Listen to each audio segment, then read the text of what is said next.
been a bit icy, so we're a day late, but we still got all the great news that you expect on today's episode of the Arkansas AgCast.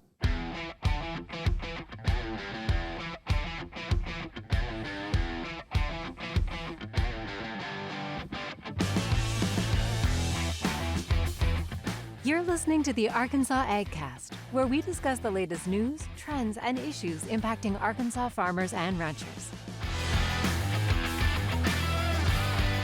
Our show is brought to you by the Arkansas Farm Bureau Federation.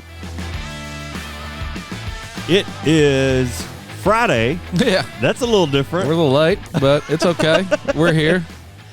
I think we've got a Friday vibe in here, too. Yeah. If that means cold.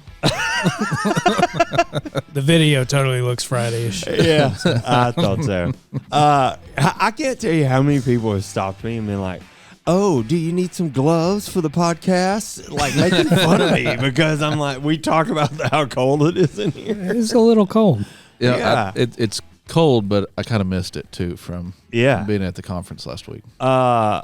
Someone, the older I get, I don't deal with chaos very well. Me neither. Asked me how the first grade Zoom ice days went in my house, but the chaos kind of gets to me a little more than it used to. Yeah, I'm glad to be back in the comforts of our studio. I agree.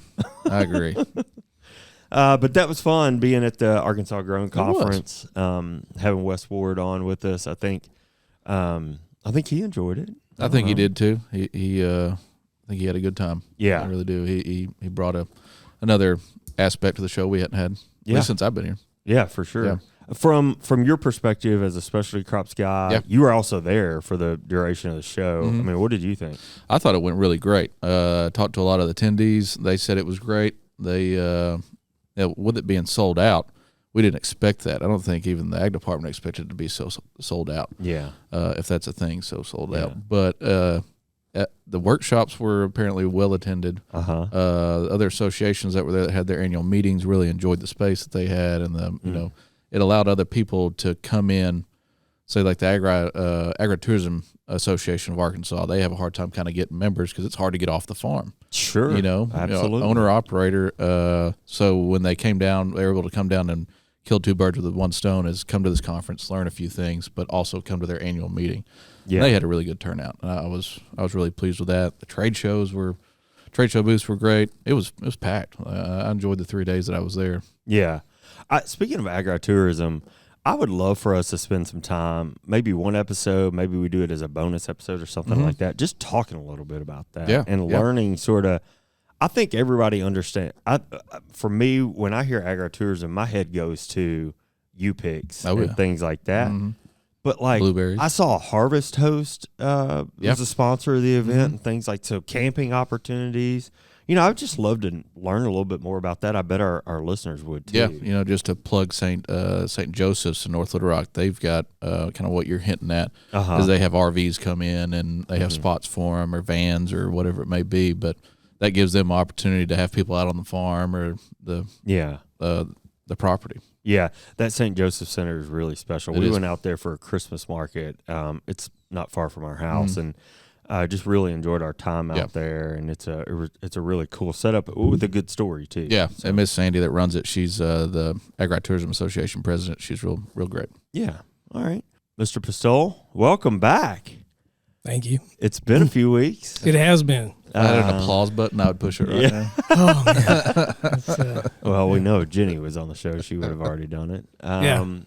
Speaking of chaos, we welcome your solid, predictable presence back on the podcast as a producer. The consistency. Jenny was a lot of fun. But yeah, she does always have a lot is. of fun. She is. She was gracious to step in. I texted her the morning that everything occurred and said, "Oh, gonna need you to step in if you can." And she goes, "Sure, sure." She did a good job. So. Seriously, we do love having her. We told her that last week. Yep. You know, she was with us for a couple of weeks, and she's like, "No, you're just sucking up." But we do. It's a lot of fun. The trivia stuff is still. We were on our way down here. The hard-hitting poultry facts stopped us in the hall and like, what are you guys headed to talk more 55-mile-an-hour turkeys? I'm like, dear Lord, I hope not. Well, I don't know that I'll have any of that. Yeah. But, some of my stuff may be a little cheesy today. Who knows? All right. Well, cool. Nothing wrong with it. I dig it. Ice days. Did you do anything? Sat there and looked out and was waiting for the ice. We never really got any of the ice. It was just patches. Yeah. Here and there. So our streets one night for sure. It sounded like we lived on a gravel road. I mean, I guess it was Tuesday night. It was. Our deck is still I bet you we've got a half inch on it, but the porches and stuff got it, but the streets. It seemed like out west of Little Rock, Benton, Bryant got a little bit more, but also in-laws live in Helena, and they're still dealing with it. Oh a lot of down trees. Yeah, my parents are over there on that side of the state, and they're in tough shape too. I mean, Well, being close to the river, it just went right around us, both sides. And just kind of missed us. Yeah. So. Well, glad we're all back here together. Yes. Yes. And figure we ought to probably get on with it so that we can share some good information and have some fun too. A couple reminders. The Arkansas YF&R Young Farmers and Ranchers Conference registration deadline is today. So if you're watching or listening here on Friday, February the 3rd, know that today is your last day to register for that event. The actual event will be held on February 16th and 17th in Little Rock. Just so you know, there's a reception on Friday evening, the 16th, with a packed agenda for Saturday. Lots of stuff, comments from leadership here at Farm Bureau, professional development type workshops, things like that. If you do want to register, again, today is the deadline, and you can register at arfb.com. Just hit that search button and look for YF&R conference. Make sure you get signed up. Yeah, YF&R conference is a good event. I wouldn't miss it. I think I'm going to be in D.C. When I say that, I would think I'm going to be in D.C. for IACs, though. Yeah, we'll be there together. And to that point, I think on the February the 15th, we will be taking the podcast off. Just because both of us will be on the road. Yeah. Hey, February's a packed month. Yeah. It's always a busy month. Yeah. What else we got as reminders? Winter commodity meetings, if you don't already know, were postponed to February 22nd. Oh, yeah. They were the weather. Yeah. Still will be at the Wyndham Riverfront in North Little Rock. Registration starts about 8:30 with our first round of meetings at 9 o'clock. I think my special crop meeting starts at 9. I don't know. Don't have the schedule in front of me exactly of when those meetings fall, but we are still for the same schedule, just different day. And you register when you show up. So yes. If you haven't registered, or if you haven't registered by that day, no problem. Yeah. I will tell you conveniently, the entire schedule is on our website, arfb.com. Just search for winter commodity meetings, or look under the events tab. You'll see the schedule there. A portion of the commodities are going to meet in the morning, a portion in the afternoon. Yep. And I think they're probably divided strategically. So they are. We try to make sure, if you're a rice producer, you probably produce soybeans. So try not to overlap those meetings, or if you have poultry, you probably have cattle too. So try not to overlap those. But I will say, like I did just last week, this meeting usually is at the embassy. But it is not. Reminder. It is at the Wyndham. So if you drive to the embassy and we're not there, there's a reason. Yeah. Yep. So February 22nd, Wyndham Riverfront, North Little Rock, be there. And then probably definitely the last time we'll remind you this, the Ag Census deadline is February the 6th. Seeing a lot of chatter about this on Twitter and just trying to get folks to give input on that survey. Please take the time. You can go to NASA's website, or nas.usda.gov/ag census. You can also probably just Google Ag Census and get there. But please make your voice heard. As you mentioned last week, a lot of the data points that we utilize here at Farm Bureau, whether it be from an economist perspective. Yeah, they were on the board there at the trade show. Yeah, or a PR perspective, whatever that may be, come from that Ag Census. So we're really hopeful that you'll participate in that. Our Ag Insider articles and any information you see probably the U of A put out, a lot of that is pulled from USDA, NASA's numbers, the Ag Census. So, and those numbers are only there if you fill out your survey. Yeah, so please go and do that. All right. Well, we're going to kick off the show today with our legislative update segment that we're all familiar with here 4 weeks into the general session. bringing you the latest news impacting agriculture at the state capitol. Things did not slow down much with the winter weather this week at the session, rolling into the fourth week, as I mentioned. So far, there have been 471 bills filed by the legislature as of early this week. Our government relations team is reviewing approximately 50 bills. 2 are related to our legislative priority issues. And actually, since this has been updated, there are now 4 bills related to our priority issues. So a little behind there. But just to kick that off, House Bill 1182 was discussed in committee, including comments from industry stakeholders for the second time this week. The result was that bill made it out of committee, and it's headed to the House for a vote on Monday. Of course, we'll be tracking that very closely. Yep. You may have received a text-to-action alert from our team asking you to contact your elected official to encourage support of the bill. There's still time to do that before the House convenes on Monday. As mentioned in previous episodes of the show, we're tracking HB 1003, which relates to tax credits for beginning farmers. Yep.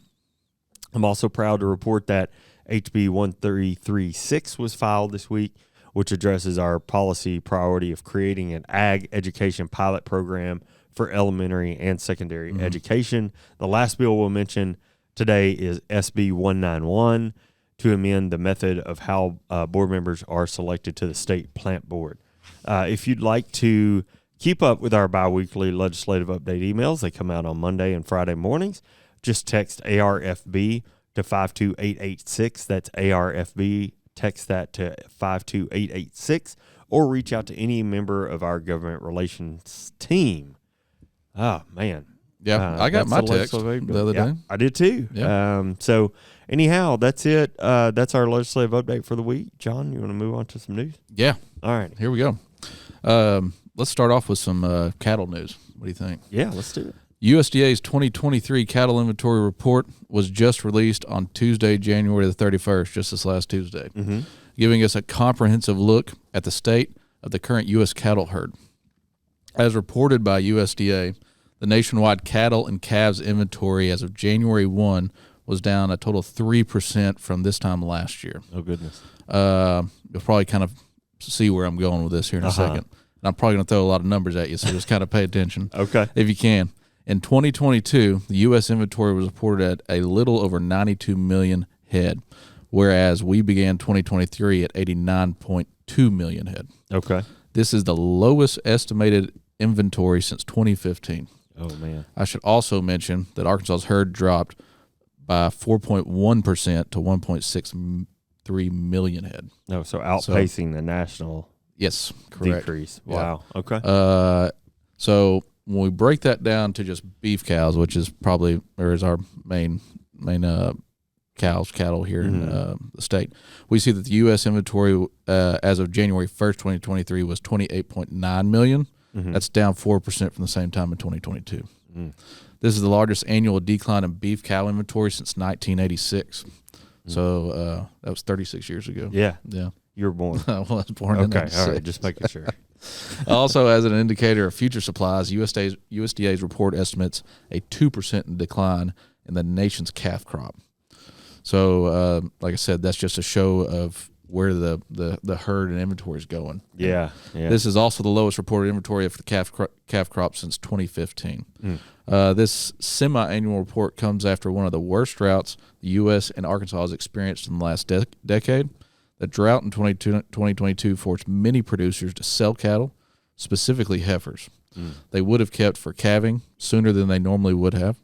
For a detailed economic impact on the drought, shameless plug here, you can find an article Jake Cartwright wrote in conjunction with Dr. James Mitchell, livestock economist for the University of Arkansas System Division of Agriculture, on arfb.com's Ag Insider page. All right. They wrote that back in the summer, June, when the drought was pretty hot and heavy. And we talked about it on the podcast. Yeah, we actually covered that. Yeah. There you can find more information on how the drought not only impacted cattle inventory, but also the impact of the lack of hay and forage production had on the state of Arkansas. That was a huge problem across the country too. Also on Tuesday, the Cattle Contract Library Pilot Program website went live. Similar to USDA's Swine Contract Library, This pilot program website was established to help increase market transparency for cattle producers. So that was kind of a big issue this past year that we were dealing with. So it's good to see that pilot website come up. If you want more information on the USDA report or the new cattle contract library website, visit American Farm Bureau Federation's website, FB, that's Frank for FB for boy.org, and click on Market Intel. All right, good. Yeah, that Ag Insider was pretty popular, pretty helpful. I know we definitely did a couple of media interviews around that. And really what Jake and your team in the commodities department, I hate to say predicted, forecasted in that report is confirming what we saw. We would be forecasting. I will say this is kind of the highlight, or I guess we'll pull positive out of this. If supply goes down, you would assume that price is going to go up. Just kind of basic economics. So we're kind of predicting that prices per head of cattle may go up, but that only the future will tell. Yeah, I do remember us talking a little bit about price for the grocery store when that report came out, and their team at that time, this could be updated now, but at that time, any thought of a price increase as a result of supply reduction would be temporary. I don't know so much at the shelf, but more specifically on when we're selling our cattle as farmers. So they may see a better price, but again, with inventory so low, heifers being sold that you wouldn't have sold, that would have been there to increase your herd. This impact of the drought is going to be seen for a while, and you'll probably see some more reports from our department come out on what we see going into the future. Well, can we talk about that here as they do come out? Yeah, absolutely. Okay. All right, good. All right, well, how about some exciting news for the state's forestry industry that has the potential to also positively impact the vibrant waterfowl community as well? A $3.7 million grant procured by a University of Arkansas at Monticello professor will help restore bottomland hardwood forests in the state's southern bottomland region. The 5-year grant from USDA will encompass efforts from UA Monticello, the Arkansas Forest Resources Center, the University of Arkansas at Pine Bluff, and Texas A&M University. A goal of the project is planting 500 to 600 acres of oak forest in the agriculturally dominant floodplain of the Red River Valley of southwestern Arkansas, the Ouachita River Valley of south central Arkansas, and the Biomeda watershed in eastern Arkansas. Wow. Bottomland hardwood forests, also known as riverine swamps, are a very important ecosystem in the state, but roughly 70% of that acreage in the Arkansas Delta has been lost over the last century, said Nana Tien, assistant professor of natural resources, economics, and policy at UA Monticello, who developed a winning grant proposal and is primary investigator on the project. More forestation is essential because it's not only a crucial habitat for wildlife, particularly waterfowl, but the source of high-quality wood products. Yep. In addition to the waterfowl implications, there will be research into home construction with hardwoods and the ability of hardwood forests to capture carbon from the Earth's atmosphere. For more on this interesting work, you can see Ryan Anderson's story in the Arkansas Democrat-Gazette or visit the UA Monticello website. Yeah, that's good news. I've been hearing in Biomeda that we've had a lot of trees falling and lack of acorn production, and it's kind of hurt the waterfowl population, or access to that, or ducks coming into that waterfowl area. Yeah, and obviously that's an economic impact story, not only to the agriculture industry, but to the outdoor recreation industry. Yeah. So anyway, well, let's step away from the news to hear about how you can help cultivate safe roads in Arkansas. Arkansas farmers and ranchers work 7 days a week. That means when you hit the road, you may be sharing it with farm equipment, especially if you're traveling along rural roads and county highways. Farm equipment moves slower than our pickup trucks and minivans. They may not have the safety lights and turn signals of our family vehicles either. The trucks and tractors moving down the road need extra room to make turns, cross bridges, and move through intersections too. We all get in a hurry sometimes, but it's important that we all stay safe, no matter if we're headed to buy groceries or grow them. So next time you're cruising past a pasture or field, keep an eye out for farmers. they'll be sure to keep an eye out for you too. If we all work together, we can make sure Arkansas is cultivating safe roads. You know, Mac, with all the winter weather we received this week, farmers kept on moving. And as we continue to see issues with trees and roads this week, I know there's still school districts who are out today, especially over on the eastern side of the state. It's especially important to be sure that we're all working to keep each other safe on the road. All right, well, let's get back to the news. How about it? Let's do it. I want to continue this forestry talk since we're on it. Yeah, we don't get to talk a lot of forestry. No, we don't. It makes up a lot of our state. So I think it's only appropriate, not only does it make up a lot of our state, but the industry made the Wall Street Journal. Oh, yeah. Well, that's a big deal. So let's go into a little bit more detail. Yeah. JP Morgan Asset Management's timber investing arm has acquired about 250,000 acres of timberland across Arkansas, Mississippi, and Oklahoma for a total of $500 million. Goodness. The Campbell Global Unit of JP Morgan, which invests on behalf of pension funds, foundations, and other institutional investors, will manage these commercial forests for wood production as well as carbon capture. This is a pretty interesting development, given that most timberland is utilized specifically for logging in the state. But now with the additional purpose of carbon capture and carbon credits, we would assume this would equate to less logging potentially. Oh, wow. Okay. As most of you may know, the carbon credit market is growing, and companies are looking to offset their carbon emissions by purchasing carbon credits. These credits utilize, amongst other types of agriculture, standing timber that absorbs carbon from the atmosphere. Along with pricing of carbon, investors are now looking at timberlands differently than just the value of what the logs would bring at a sawmill. Nice. For example, the Wall Street Journal article mentions that Manulife Investment Management, who is one of the largest timberland owners in the country, says it is aiming to buy properties where logging will be less of a priority and focus more on sequestering carbon and standing trees. Interesting. Currently, these timberland purchases have been made up of mostly loblolly pine, which is the dominant species here in Arkansas, as well as across the South. Investors have focused on these species due to its faster growth rate, which increases the tree's value, whether it's sold at mills or for carbon storage. Oh, really? Yeah. Interesting. Although there haven't been enough timberland deals based on carbon yet to make an impact on the flow of logs to mills, forest product executives are seeing carbon counting buyers have begun to influence the timberland market significantly, which topped $5 billion last year. That's really interesting. So you've worked a lot in the forestry industry. Yeah, that's here at Farm Bureau. Yeah, I got my feet wet here in Farm Bureau first.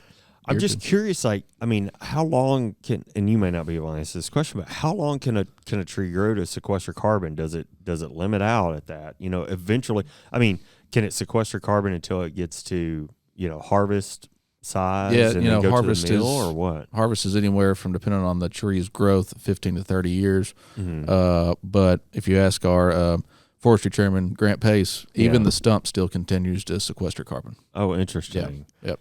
And it's not like, I'm assuming, so in row crop, if you go to no-till system and then the minute you go out to till, you start releasing carbon again. Yep. Do you lose that carbon storage when you harvest the tree? Okay. No. That's really interesting. Yeah. So what I took away from it was the investment that, traditionally people are making in timberland is logging. And people, private landowners are like, this is my retirement fund. This is my child or grandchild's college fund, regardless. Yeah. But now with this carbon market coming through, this kind of just clicked in my head. Why didn't I think about this before? Yeah. As another opportunity, it's like investing in farmland. Your property continues to go up in value, but you're also making money off it because you're producing a product. Yeah, well, I know, certainly in the row crop business, as we're seeing that carbon sequestration, carbon market aspect, play a role, certainly. But it's also sort of the wild, wild west. It is. It's personal opinion, but scares me a little lot bit. Of information out there. I'm sure this will be the same, and we'll definitely want to keep an eye on this. But you're right. Anytime Arkansas agriculture makes it into the Wall Street Journal, we should probably pay attention. Absolutely. All right. Our last news story of the day is something you may have already heard about, but it's important to everyone as consumers and producers for the implications to business decisions. The Fed announced this week that it will again increase interest rates, but this time in a smaller increment of 0.25%. Although this rate hike was the smallest we've seen since the first one back in March 2022, the group signaled there may be more hikes to come based on comments about continuing to see price increases in some sectors. Fed Chair Jerome Powell did say that they're seeing signs of disinflation, but noted it's in the early stages and that the Fed would err on the side of raising rates too much rather than not raising them enough and claiming victory too soon. This seems to be the big news coming out of the meeting, that recognition that signs of inflation are slowing, starting to turn back in the right direction. Yeah. Yep. Markets seem to react positively to that news. We'll have to continue watching next steps. These interest rate hikes, of course, have the potential to have big impacts on producers, translating to a higher cost for borrowing money, which is necessary in almost every sector of agriculture. That it's the same thing. It seems like every month or every quarter we're getting another increase in interest rates, but at least there's some sort of light at the end of the tunnel, Yeah. I mean, I think like I was saying in this story, I think the news is the Fed believes we're starting to slow down on that inflation path. Yeah. A couple of the stories that I read in preparing for this, that there's sort of two sides of this story. There's people who believe that's absolutely true. There's people who don't. Yep. There really continues to be signs in the economy that show maybe both have a good case to argue. So it's one of those that time will tell. But for the meantime, I think I read the same stuff you were looking at. There was people really just saying sell it all right now. But then there was this of more of a positive outlook. Things are still kind of gray, but we're headed in the right direction. But man, we've really gotten in the economics of things today. Man, I know.